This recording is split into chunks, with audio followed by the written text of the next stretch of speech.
Hello everyone, welcome to my channel Take Finance. In this video, we would be learning about International Chamber of Commerce. This video is part of the playlist on international trade finance. I'll be uploading many more videos covering the trade transactions like letter of credits, bank guarantees, buyer's credit, etc. So I hope you will be subscribing to the channel, and if you like the video, do hit the like button. Also, these videos would help you clear certification exams that are related to Indian Institute of Banking and Finance. It would also help you gaining overall knowledge related to trade transaction. I would try to simplify the terms and make you understand this in simple language. So let's start with this one. Starting with the introduction.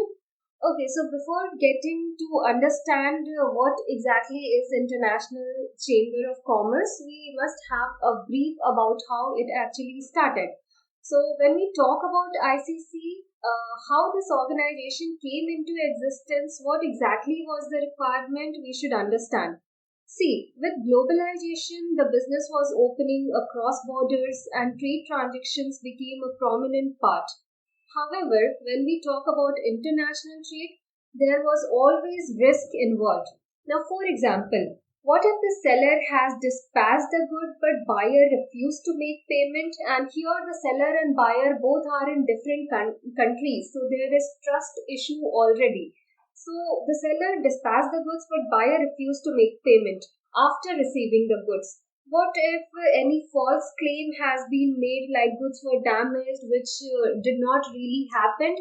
Or what if in between the transportation journey, because it was across borders, it was long journey to be taken place in dispatching the goods from one country to another country? So what happened if in between this journey the goods got damaged? Who will be responsible? Who will be bearing the responsibility? Who will be bearing the loss?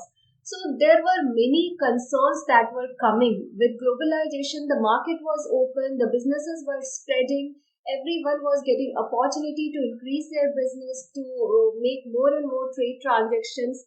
But there was requirement of regulations and something that can define the responsibilities, that can define the procedures, that can take a control over it. ICC helped to a good extent in doing all these things. ICC was founded in the year 1919 with an aim to promote trade and investment, open markets for goods and services, and free flow of capital. Now, when we say open market, it means that when the economy has very less barrier and it promotes free trade. Like there are very less tariff, there is less taxes, subsidies are provided. So in way economy is promoting the trade transaction, that is what we call open market for goods and services and free flow of capital. So ICC aimed to promote all these things to help businesses make trade transactions with full reliability. It is the largest, most representative business organization in the world with over 45 million member companies in over 100 countries. So, you see, ICC is an association or network of companies and committees that are already indulged in trade transaction. Now, this makes them very strong to understand the integrity of the business, because the members themselves are involved in doing these trade business, so they know the problems, they know the issues, they were presenting that to the committee and trying to sort it out. So it was an association of all those members, the companies, the committees, who were indulged in trade transactions. They registered themselves and it became one of the most largest and a representative business organization for all these international trade transactions. Some of the major activities that ICC was indulged in is rule setting, dispute resolution, and policy advocacy. So as I mentioned that how it was important to have some regulatory guidelines, some rules and procedures in place to reduce the risk that was involved in international trade transactions. So ICC took the initiative, it made rules that governs the conduct of business across borders. Now you might find this interesting that ICC did not make these rules mandatory to be followed, but it was so effective in the trade transactions that most of the countries adopted it, for the reliable and for what we say the more reliable and the more transparent kind of trade transaction system. So the rules were not mandatory, but it was followed by the majority of companies that were involved in trade transactions. Second thing was about dispute resolution. So it becomes very important again when you are dealing in any kind of business or trade. There is chances, there are probability is very high that there will be disputes. And when we talk in terms of international trade between importer and exporter and the banking and financial companies that are involved in between, there are disputes happening. So ICC formed three of the major methods to solve these disputes, which were arbitration, mediation, and creating board for solving dispute. Arbitration was something that was legally binding, but it was still outside the judiciary court. Mediation was trying to help parties to negotiate and come to same terms and settle down the dispute.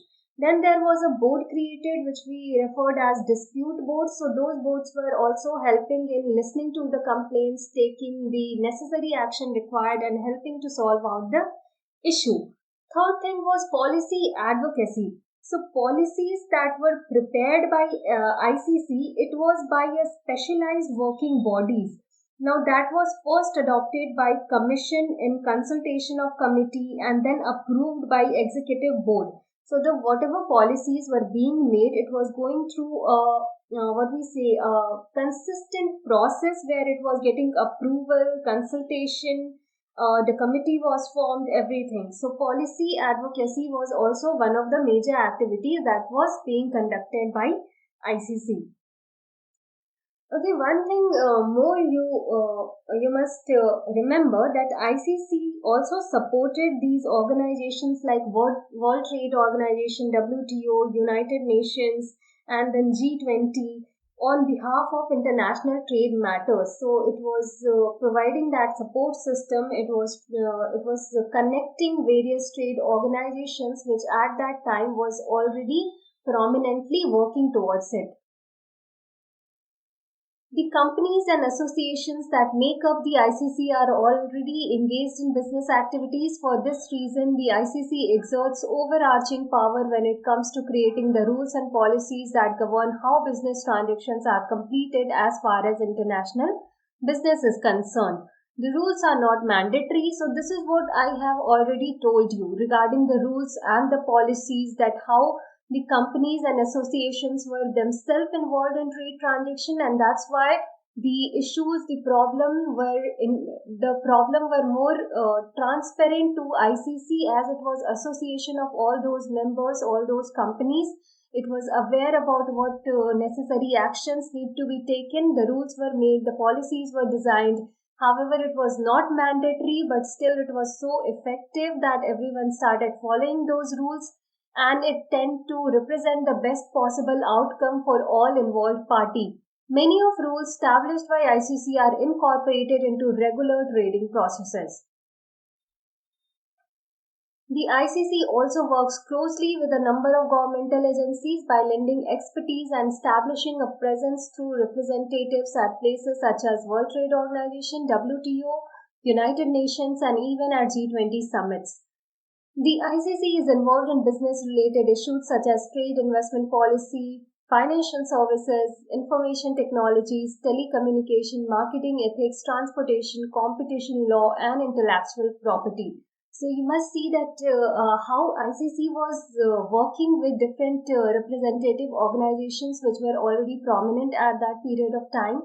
And also it was indulged in almost all the concerned area like trade, investment, financial services, any technology that need to be informed, that need to be improved, the marketing ethics that need to be followed, the transportation, what would be the obligations, the responsibilities, the law that would be effective, the intellectual property rights, etc.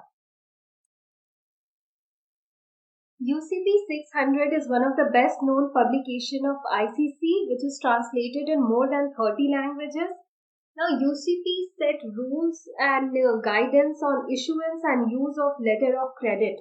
What exactly is letter of credit? I'll be covering in many more videos which will be coming and being uploaded under this playlist, where I'll be explaining you all these terms, and this would be more simplified for you to understand the whole trade transactions.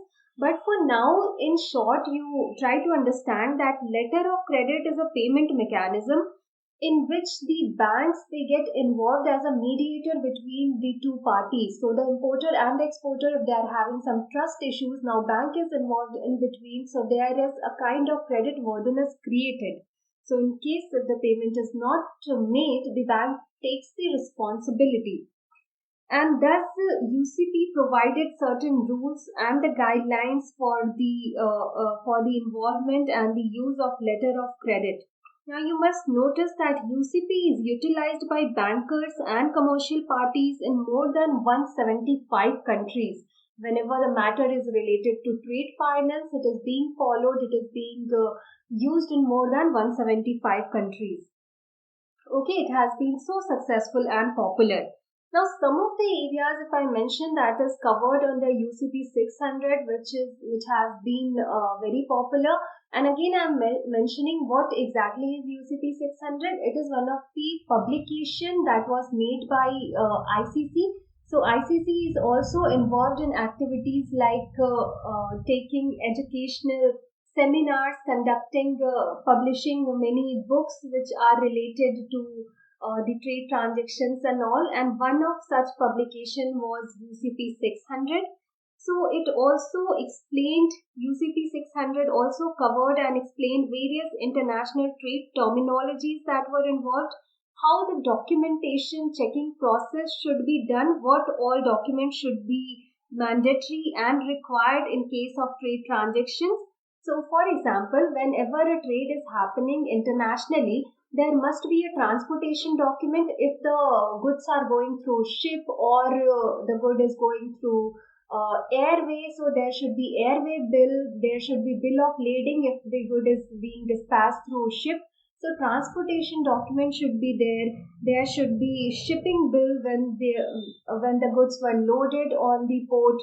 There should be invoice which shows what was exactly the amount of the goods, etc. So there are these documents which are kind of mandatory when it comes to international trade transactions, and to have a trust, the documents are proper, and the transaction that is happening is reliable.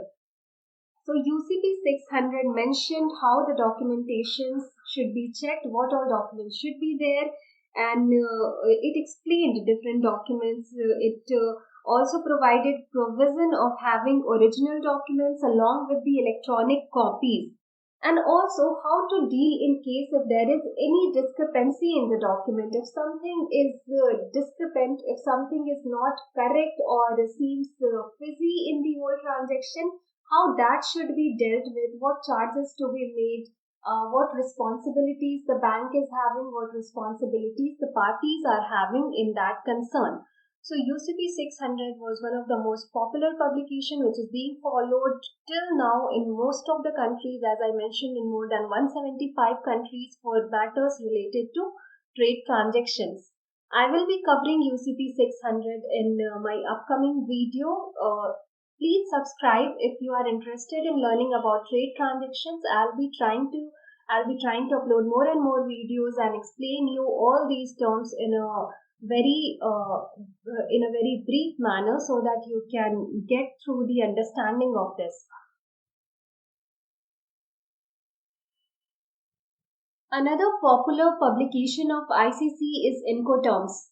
To facilitate commerce around the world, the International Chamber of Commerce publishes a set of Incoterms officially known as International Commercial Terms. Globally recognized Incoterms prevent confusion in foreign trade contracts by clarifying the obligation of buyer and seller. Now, in simple way, you try to understand that Incoterms are having certain set of abbreviations. Okay, that is 3 letters abbreviation, which defines certain commercial terms related to the obligation that is on side of buyer and the seller involved. So for example, insurance. We know that when we are transporting the goods to another country, the goods need to be insured because there is risk involved. So insurance, packaging of good, delivery of good, any clearances that has to be made, carriage and cost associated. So who will be obliged for what? Who will be responsible for what? And here we are talking about two parties, importer and exporter. So all these responsibilities need to be divided and need to be specified so that there is no confusion that who needs to do what.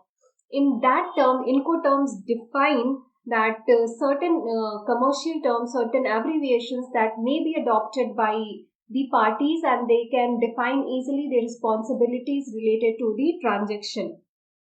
Now, for example, there is one Incoterm called EXW, which means X works. Now, in this, what happens that seller simply delivers the good to buyer at a certain decided place of delivery. So, seller and buyer, they decided about the dispatch of the goods, and the seller will be delivering the goods, and the place that has been decided for the delivery of the good, that is within the reach of the seller, which is within the place of the business of the seller. Okay. Once the goods are delivered, the risk automatically shifts to the buyer. So until the delivery is made, the cost that is related to the goods transportation and all, that is borne by the seller. And after, once the good has been delivered to a certain decided place, after that, the risk is associated with the buyer. So taking the goods from there to the exact location, that may be in another country, somewhere else. So after that, once the goods are delivered by the seller at a pre-decided place, after that the responsibility, the risk that is involved related to the goods transportation, that shift to the buyer from the seller. Again, I'll be explaining this also in detailed way in my upcoming videos, all the Incoterms and what exactly is the meaning. Coming to ICC arbitration, we talked about it when we were talking about dispute resolution as one of the major activity of ICC. So ICC arbitration is one such method in which the disputes are being solved outside the judiciary court. Just read this. The International Court of Arbitration of ICC administered dispute resolution services, help solve difficulties in international business.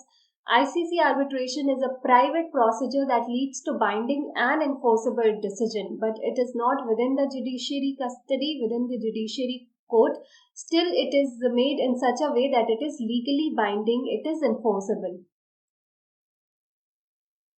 Now, coming to commercial crime services, so ICC has also helped in fighting against the criminal activities that has been involved in trade transaction. For that very reason, there are specialized divisions made which are looking after it, like International Maritime Bureau, Financial Investigation Bureau, and Counterfeiting Intelligence Bureau.